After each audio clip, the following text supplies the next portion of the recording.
Je sombrais dans un abîme de douleur, un désespoir si profond qu'aucun mot ne pouvait en rendre l'ampleur. Mon tourment, indescriptible, me consumait. Pire encore, j'étais seul, sans âme à qui confier ma peine. Mes tentatives pour raisonner Daniel, mon mari, étaient vaines. Mes supplications, mes promesses désespérées de devenir l'épouse docile qu'il exigeait, tout cela glissait sur lui comme l'eau sur la pierre.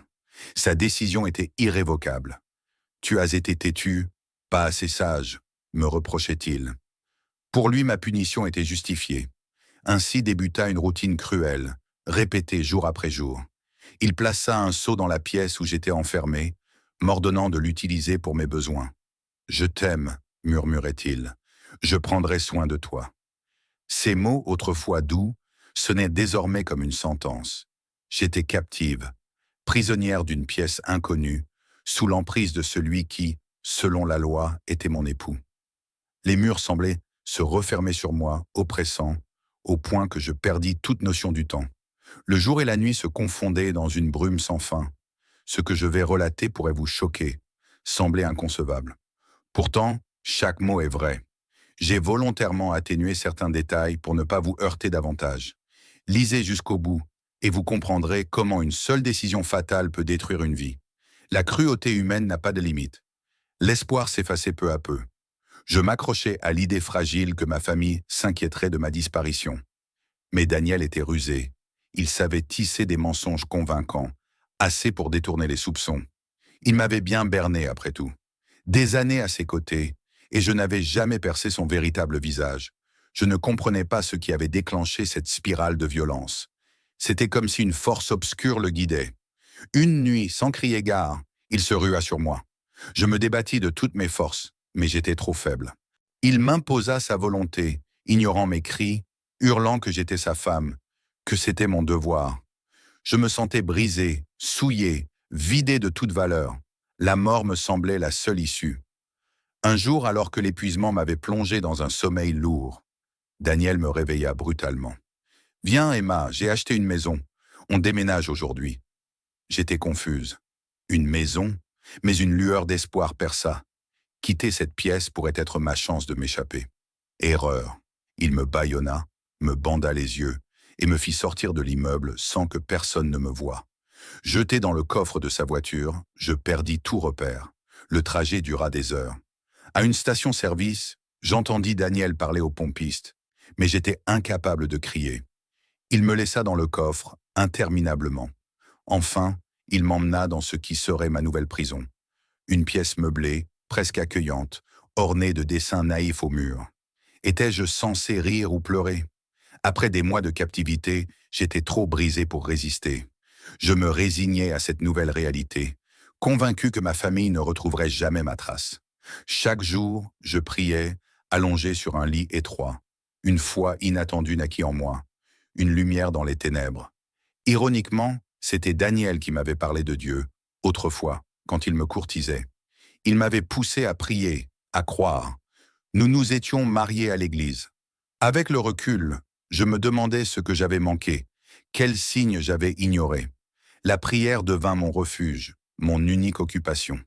Puis un pressentiment me frappa, suivi de signes concrets. L'impensable s'était produit. J'étais enceinte, fruit des violences répétées de Daniel. Cette découverte me terrassa. Mon corps, déjà fragilisé, portait une vie née dans l'horreur. Était-ce un espoir ou une nouvelle chaîne? Un enfant pourrait-il adoucir Daniel, me donner une raison de vivre ou me lier à lui pour toujours? Les semaines passèrent. Lorsque je lui annonçai ma grossesse, Daniel changea légèrement. Sa cruauté persista, mais il m'apporta une nourriture meilleure, une couverture. « Pour le bébé », disait-il, comme si cela excusait tout. Ma haine grandissait, mais cette vie en moi devint mon encre, la seule chose pure dans ce cauchemar. La pièce, avec ses dessins étranges, devint mon monde. Je mémorisais chaque détail, chaque fissure. Je priais pour mon enfant, pour un miracle. Les visages de ma famille s'estompaient, remplacés par l'ombre de ma captivité. Avait-il cru les mensonges de Daniel? Pensait-il que j'avais fui? Une nuit, un bruit inhabituel me tira de ma torpeur. Un craquement dehors. Mon cœur s'emballa. Était-ce Daniel ou autre chose? Je n'osais espérer. Le lendemain, le bruit revint, plus net, des pas prudents. Daniel dormait, ses ronflements traversèrent le mur. Ce n'était pas lui. Un léger coup à la fenêtre me fit sursauter. Une voix féminine, douce, murmura « Il y a quelqu'un ?» Mon cœur bondit. Je frappai doucement le mur, murmurant « À l'aide !» aussi fort que je l'osais. Silence. Avait-elle entendu? Les coups reprirent, plus insistants. Je frappais encore, espérant. Puis ses pas s'éloignèrent. Je m'effondrais, en larmes. Avais-je raté ma chance? Toute la nuit, je guettais son retour, en vain. Les jours suivants, Daniel agissait comme si de rien n'était. Je cachais mon agitation, mais une lueur d'espoir m'habitait. Quelqu'un savait. Puis un après-midi, alors que Daniel était sorti, des sirènes retentirent. D'abord lointaines, elles se rapprochèrent. Des voix autoritaires résonnèrent. « Police! Ouvrez !» Mon cœur battait à tout rompre. J'entendis la voiture de Daniel s'arrêter, sa voix paniquée. Je frappai à la porte, criant de ma voix rauque. « Je suis là !» La porte s'ouvrit brutalement. Un policier déterminé me demanda « Êtes-vous Emma ?» Je hochai la tête, en pleurs. « Sortez-moi d'ici. » À l'hôpital, on soigna ma malnutrition et ma déshydratation. Mon bébé, miraculeusement, allait bien. Daniel fut arrêté, accusé d'enlèvement et d'agression. J'appris que la femme à la fenêtre, une voisine, avait alerté la police après avoir entendu mes faibles coups. Ma famille, rongée par la culpabilité, me retrouva. Je ne leur en voulais pas. Les mensonges de Daniel étaient trop convaincants. La guérison fut longue. Les cauchemars persistaient, mais ma foi et mon enfant à naître me portaient. Je m'installai chez ma sœur, préparant l'arrivée de mon bébé. Le procès fut douloureux. Face à Daniel, je témoignais, détaillant l'horreur. Il resta arrogant, sans remords. Sa condamnation à des décennies de prison sembla une justice insuffisante. Je donnai naissance à une fille, Hope, ma lumière. Elle me pousse à avancer. Comment ai-je pu ignorer la noirceur de Daniel? Aujourd'hui, je construis mon avenir, soutenu par Hope et ma foi. Mes cicatrices restent, mais ma force aussi. J'ai survécu. Secret partagé.